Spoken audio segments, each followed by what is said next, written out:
शिक्षा लेखनी परिवार के YouTube चैनल पर आप सभी साथियों का स्वागत है। प्रत्यय पढ़ रहे थे हम। प्रत्यय की अगली क्लास अब हम दो तीन जो हमारे कृत प्रत्यय बचे थे और उसके बाद में जो तद्धित के प्रत्यय बचे थे शब्दों के साथ लगने वाले उनको पढ़ेंगे। आज आगे हमारे जो टॉपिक चल रहा था प्रत्यय, प्रतीयते विधीयते इति प्रत्ययः। हमने कृत प्रत्यय पढ़ लिए थे जो धातुओं के साथ लगते हैं। उनमें हमारे दो तीन प्रत्यय बच गए थे। एक तो आगे से शुरू कर देना श्रृंखला, क्षत्रिय बच गया था और एक शानच प्रत्यय होता है।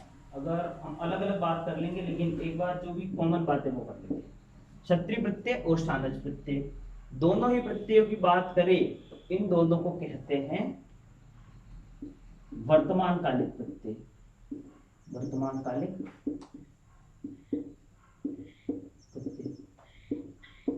एक तो ये बात हुई, जैसे हमने त और तवतु प्रत्यय को पढ़ा था वो भूतकालिक प्रत्यय थे, और दूसरी बात उन्हें कहते हैं निष्ठा संज्ञक प्रत्यय। इन्हें कहते हैं वर्तमान कालिक प्रत्यय क्षत्रिय और शानच को। एक नंबर। दो नंबर इन्हें कहते हैं सतसंज्ञक। सतसंज्ञक प्रत्यय, जिनकी सत्संज्ञा हुई हो वे प्रत्यय। और सत्संज्ञा विधायक सूत्र है तव। तव का मतलब होता है वे दोनों, और सत, वे दोनों सत्संज्ञक है। कौन दोनों? सत, क्षत्रिय और शानच। ये जो है वो हमारा सत्संज्ञा विधायक सूत्र, सत्संज्ञा विधायक सूत्र है। तो क्षत्रिय और शानच प्रत्यय की बात करें तो पहली बात ये वर्तमान काल के प्रत्यय है। दोनों दोनों कैसे? सत्संज्ञक प्रत्यय है। सत्संज्ञक का सूत्र जो होता है वो क्या है? तव सत। ये सत्संज्ञा विधायक सूत्र होता है। तव का मतलब होता है सह तव, द्विवचन है वे दोनों। सत, वे दोनों सत्संज्ञक है। तो कौन दोनों? क्षत्रिय और शानच दोनों। सूत्र सीधा देगा तव सत इत्यत्र तव इत्यस्य का अर्थ, कि तव सत दिया और इसमें तव का क्या अर्थ है तो उसमें बताना पड़ेगा। तव मतलब वे दोनों, तो क्षत्रिय और शानच। और ऑप्शन देगा तवतु क्षत्रिय शानच तत्वाल्यप या फिर अनुकूल त्रिच, कोई भी चार ऑप्शन दे दिए। तो हमें ध्यान रखना है कि तव सत जो सूत्र है उसमें तव जो कहा गया है वो किसके लिए कहा गया? क्षत्रिय और शानच, इन दो वृत्तियों के लिए। तो क्षत्रिय शानच की बात करी हमने, वर्तमान कालिक प्रत्यय, सत्संज्ञा विधायक प्रत्यय, तव सत, ये सत्संज्ञा विधायक सूत्र है। अब अगर अलग अलग बात करें, हम क्षत्रिय वृत्ति की बात करें एक बार, तो एक बार ये नोट कर लेना, समझा देते। और क्षत्रिय की अलग करते हैं, शानच की अलग करते हैं।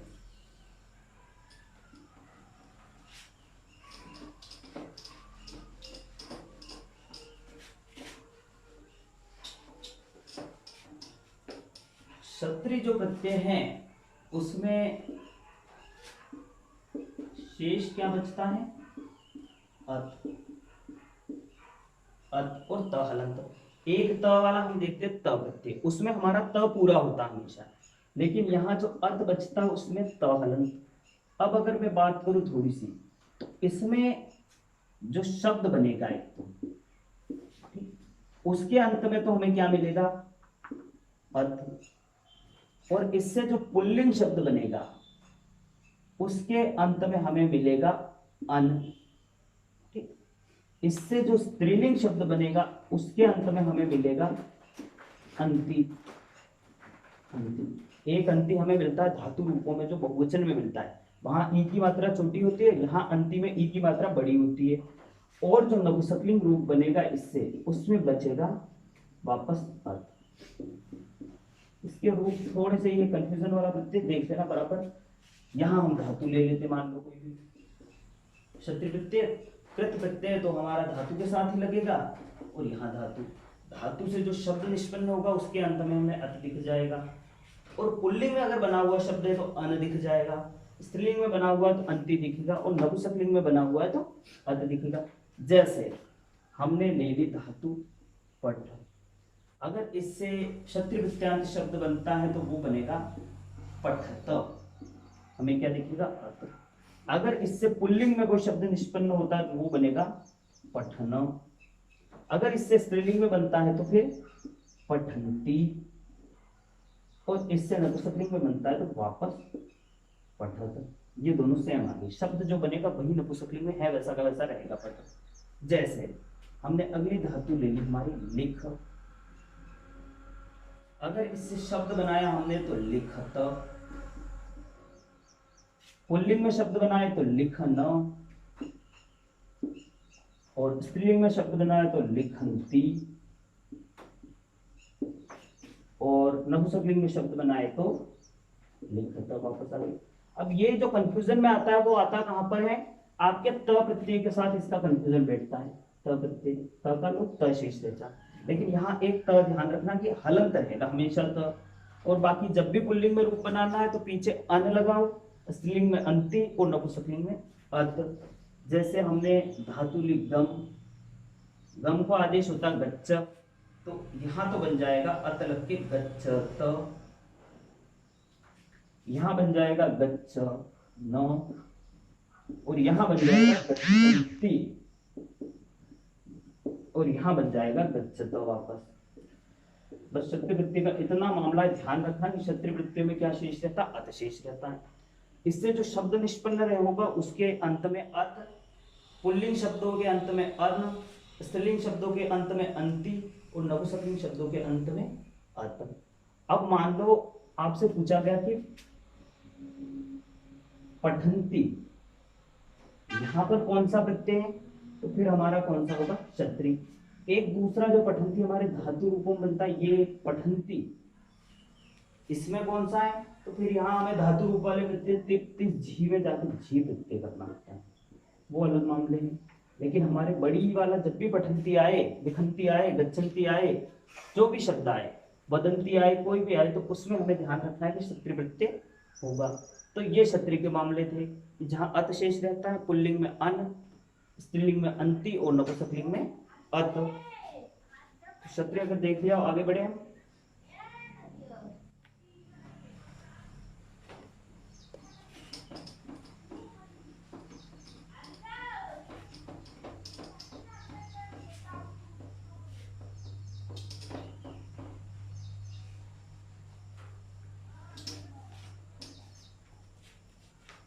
अब बात करें अगर हम अगली, तो हमारा प्रत्यय है शानच। प्रत्यय का नाम है शानच प्रत्यय।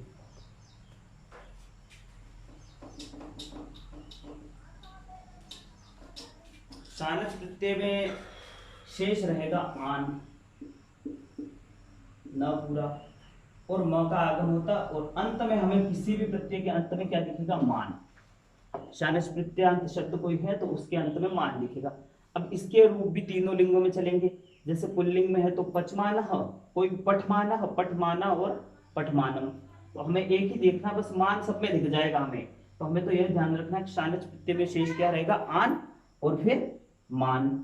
अब अगर हम बात करें रूप कैसे बनेंगे, पठ धातु में शानच प्रत्यय हुआ तो क्या बना, पठ मान, हमें अंत में मान दिख जाएगा। जैसे पच धातु में रूप बना तो पच मान, उसके बाद में लिख धातु में तो रूप क्या बना, लिख मान। तो ये सारे जहां भी हमें अंत में मान दिख जाए तो वहां प्रत्यय कौन सा होगा, शानच। अब इसके शानच के एक तो टकराता आपका तवतु प्रत्यय। तवतु में हमें पता है कि तवत शेष रहता है, और हमें क्या दिखता है अंत में, तवान। तो ये ध्यान रखना, यहाँ तवान दिखेगा, यहाँ मान दिखेगा, और तवान के एक मतु पाएगा जो यहाँ टकराएगा वापस, वो हमारे उधर आ जाएगा तद्धित प्रत्ययों में। तो शानच में बस ये ध्यान रखना है कि शानच में आन शेष रहता है, आन को आदेश हो जाता है मान। तो जहां भी अंत में मान दिख जाए हमें, वहां पर प्रत्यय कौन सा हो जाएगा, शानच। जैसे कोई भी धातु ले लो, आपको अंत में मान दिखेगा, आपके सिर्फ प्रत्यय पूछेगा कि धातु का रूप दे देगा, शब्द बना हुआ और उसमें प्रत्यय कौन सा, तो मान दिखा तो सीधा हमें जाना है शानच प्रत्यय पे। आगे अगला जो प्रत्यय हमारा बचा एक इसमें, वो त्रिच प्रत्यय बच गया है। वैसे त्रिच को पढ़ते हैं अणुल के साथ, लेकिन अणुल के साथ हमने ल्यूट को ले लिया था क्योंकि उन दोनों में एक सूत्र आता है, वो समान था, एक बोलना। अब अगर बात करें हम त्रिच प्रत्यय,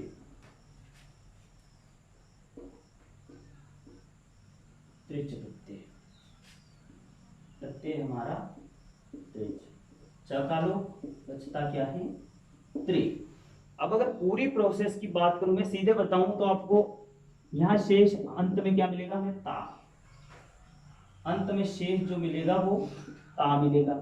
ठीक, अगर पूरी प्रोसेस की बात करें, त्रि में गुण होगा, री को बनेगा तर, और उससे पहले ऋदुष्णस पूर्वदंशो अनिहसांच एक सूत्र होता, उससे उपधा को दीर्घ हो जाएगा, तार हो जाएगा, फिर र का लोप होगा और बनेगा क्या, ता बचेगा। इतनी सारी प्रोसेस नहीं जाननी हमें। त्रिच में क्या शेष दिखेगा, अंत में ता। त्रिच प्रत्यांत कोई भी शब्द हो तो ता दिखेगा। अब ता का अगर बात करें तो एक और प्रत्यय आपके तद्धित में हम पढ़ेंगे, तब आएगा तल प्रत्यय। उसमें भी अंत में ता बचता है, लेकिन दोनों में डिफरेंस ये रहेगा, तद्धित हम कहाँ लगाते हैं, शब्दों के साथ, त्रिच कहाँ लगाते हैं, धातु के साथ। तो उस हिसाब से अलग करना सीख लेना कि ता अंत में दिख रहा है तो फिर आगे देखिए धातु है या फिर शब्द है। अगर धातु है तो त्रिच और शब्द है तो तल, वो आगे तल में हम बात करेंगे। जैसे हमने ले ली पठ धातु, रूप बना पठिता, अंत में ता दिख रहा है तो फिर प्रत्यय त्रिच। जैसे हमने धातु ले ली क्री धातु, उससे रूप बना हमारा कर्ता, तो ये अंत में क्या दिखेगा हमें, ता। हस धातु से हसिता, दा धातु से दाता, तो अंत में धातु के अंत में ता दिख रहा है तो फिर कौन सा प्रत्यय हमारा, त्रिच प्रत्यय। कोई भी धातु आ गई उसके अंत में ता दिख रहा है तो फिर शब्द जो निष्पन्न हुआ उसमें कौन सा प्रत्यय लगा हुआ है, त्रिच प्रत्यय। तो यहाँ तक हमारे जो भी पूरे कृत के प्रत्यय थे सारों की बात होगी। आज हमने 3 नए प्रत्ययों की बात करी, एक तो क्षत्रि, एक शानच। इन दोनों को वर्तमान कालिक प्रत्यय या सत्संज्ञा विधायक प्रत्यय कहते हैं। क्षत्रि में अत बचता है, पुल्लिंग में बनाओ तो अन, स्त्रीलिंग में बनाओ तो अंति, और नपुंसकलिंग में बनाओ तो वापस अत। एक ये बात हुई थी। शानच में क्या बचता, आन, और म का आगम होकर बन जाता है मान। हमने त्रिच पढ़ा, त्रिच में क्या बचता है, त्रि, और त्रि को अंत में जाके ता हो जाता है तो हमें अंत में क्या दिखेगा, ता। तो ये बातें होगी इन प्रत्ययों के बारे में। जहां भी अंत में ता दिखे तो पहला तो त्रिच, और अगर दूसरी बात जब हम तल पढ़ेंगे तो वहां पढ़ लेंगे। अभी इसके जस्ट बाद हम तद्धित के प्रत्ययों में तल पढ़ लेंगे। तो ये हमारे कृत के जो प्रत्यय थे सारे समाप्त हो गए।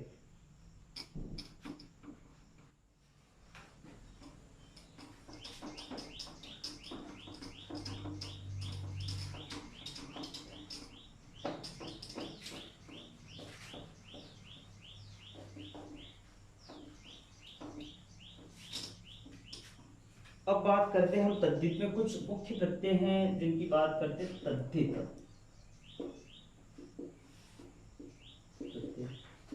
तद्धित प्रत्यय में हम इससे पहले क्या देख के आए, किसके साथ लगेंगे, शब्द प्लस प्रत्यय, कृत वाले धातु प्लस प्रत्यय।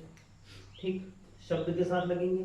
अब अगर हम इनमें पहले प्रत्यय की बात कर ले, पहले 2 प्रत्यय एक साथ लेते हैं। पहला प्रत्यय हमारा एक तो है त्व प्रत्यय, दूसरा हम ले लेते हैं तल प्रत्यय जो हमने वहां चर्चा करी थी।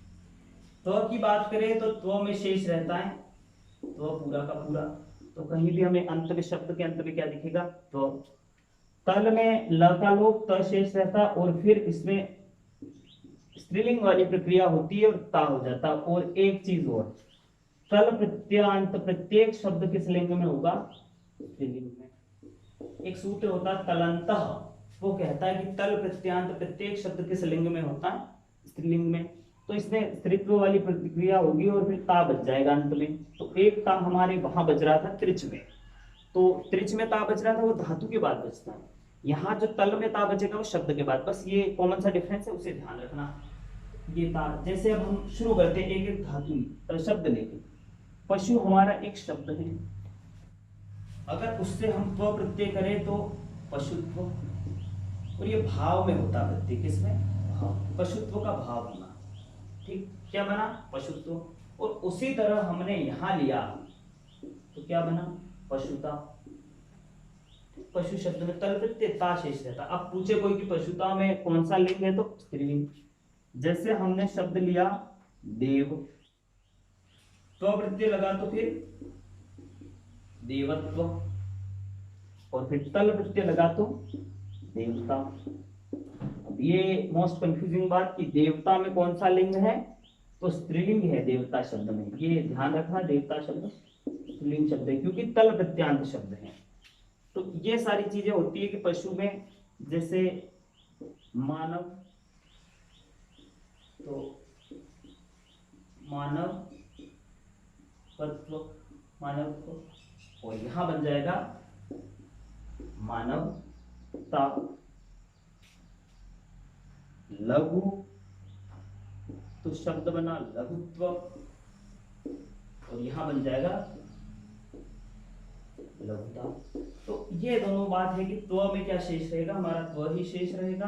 अंत में हमें जहां भी देखो त्व दिखेगा तो फिर त्व प्रत्यय, तल प्रत्यय में ता शेष रहेगा, हमें अंत में ता दिखेगा। लेकिन यहाँ मोस्ट कंफ्यूजिंग एक त्रच प्रत्यय आ जाता है, वो कंफ्यूजन में आता है, वो ध्यान में रखना होता है कि मान लो हमें किसी धातु के साथ दिख रहा है तो फिर हम जाएंगे त्रिच में, और किसी शब्द के साथ जा रहा है तो फिर जाएंगे हम तल में। तो यहाँ ये डिफरेंस ध्यान रखना है कि त्रिच किससे होगा, धातु, और तल किससे होगा, हमारा शब्द।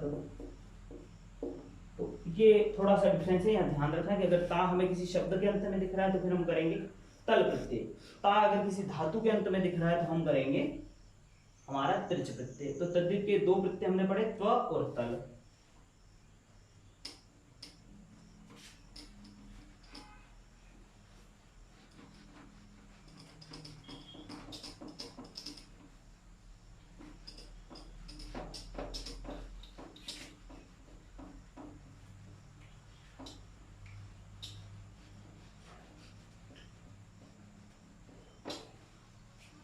अब दो प्रत्यय होते हैं तमक और तरप। तीसरे नंबर पर एक प्रत्यय है तरप प्रत्यय, चौथे नंबर पर एक प्रत्यय हमारा तमक प्रत्यय। तरप में शेष रहेगा तर, तमक में शेष रहेगा तम, ठीक, तरप में शेष रहेगा तर, तमक में शेष रहेगा तर।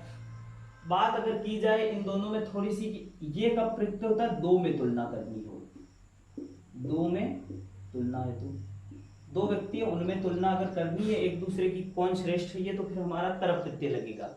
और तमक कब लगेगा, जब बहुत सारों में तुलना करनी हो, समूह में तुलना, बहुत सारों में तुलना।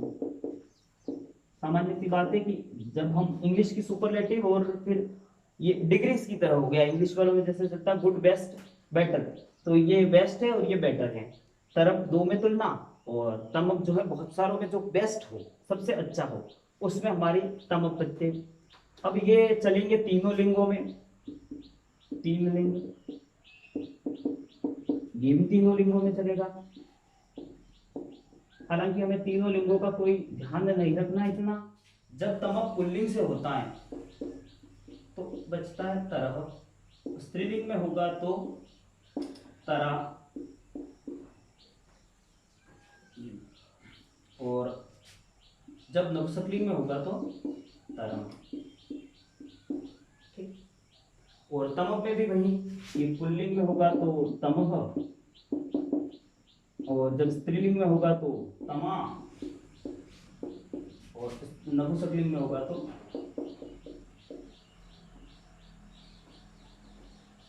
तमम। तो ये छोटी सी बात है, हमें ज्यादा ध्यान नहीं रखना, हमें तो बस तर दिख जाएगा पीछे, अगर स्त्रीलिंग में बन रहा है तो भी तर दिखेगा, और फिर पुल्लिंग में बन रहा है तो भी तर दिखेगा। जैसे हम शब्द लेते हैं गुरु शब्द, रूप हमारा तरफ प्रत्यय से बना गुरु तरफ, उसी तरह गुरु तरा और गुरु तरम, और यहां जब बनेगा तो गुरु तमह, गुरु तमा और गुरु तमम। तो ये सीधे हमें तम और तर दिखे, अगर तर दिख रहा है तो फिर तरप प्रत्यय, तम दिख रहा है तो फिर तम प्रत्यय। जैसे लघु शब्द लिया, तरप प्रत्यांत शब्द लघु तरह, और यहां बन जाएगा लघु तमह। जैसे हमने शब्द लिया दीर्घ, शब्द क्या बना, दीर्घ तरह और दीर्घ तमह। तो ये बात होती है कि तर और तम दिख जाए तो फिर तरप और तमक प्रत्यय होंगे। ये भी दोनों सरल से प्रत्यय, तरप में तर शेष रहता है, तीनों लिंगों में रूप चलेंगे, दो में तुलना कर दियो तरप प्रत्यय, तमक में तम शेष रहता है, तीनों लिंगों में रूप चलेंगे, और बहुत सारों में तुलना करने के लिए हम तमक प्रत्यय का प्रयोग करते हैं, और अंत में तर दिखेगा और तम दिख जाएगा इसमें आसानी से। आगे बात करें एक प्रत्यय जो सबसे बढ़िया भी है और मोस्ट इंपोर्टेंट है और एक ही बचता है।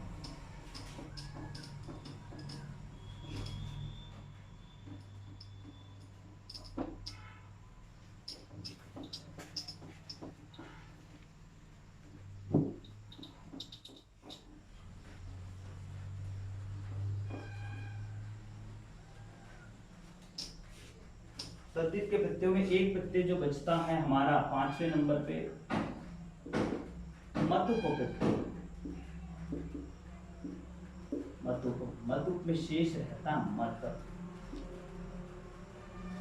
बच जाता, इससे बनता है फिर वत। और अंत में हम अगर लास्ट बात करें हमारे, तो लास्ट में हमें दिख जाएगा वान। क्या? वान। ठीक। अब बात करें इसके रूप, तो रूप तीनों लिंगों में,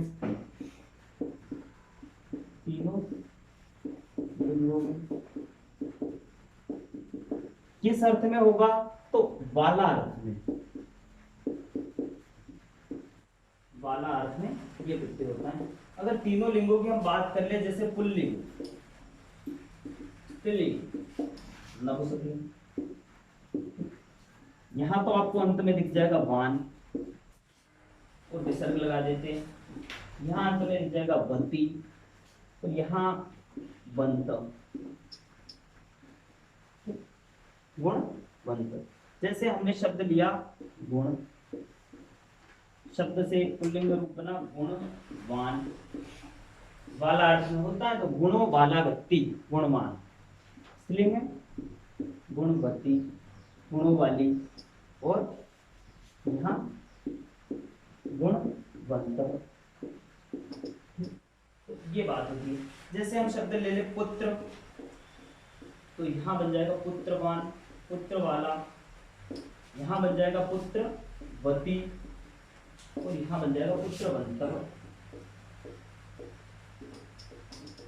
यहाँ बस ये एक तो वान हम जब देखते तवान देखते हैं हम तवितु प्रत्यय का, वहां भी हमें वान दिखता है। वहां दो चीजें ध्यान रखिए, एक तो हमें क्या दिखेगा न हलंत, दूसरा धातु, तो दो डिफरेंस हो गए। एक तो धातु के साथ तवितु प्रत्यय होगा तब तवान दिखेगा और एक अंत में न हलंत।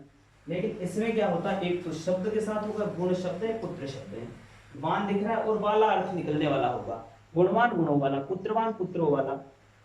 उसी तरह हम देखें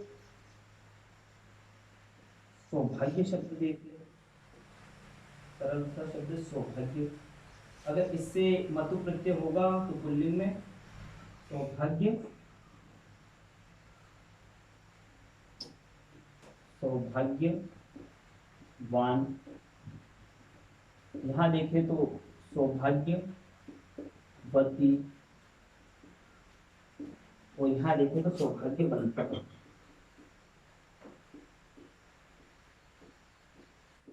ये बात हुई मतु की, वान वती और वंत दिखेगा। तो मतु प्रत्यय में ये मिल जाएगा आपको, कोई भी शब्द आप लिख लो आपको वान मिल जाएगा वहां पीछे। ये प्रत्यय हमारे समाप्त हुए। हमने तद्धित प्रत्यय में 5 पढ़े, त्व, तल, तरप, तमक और मतु।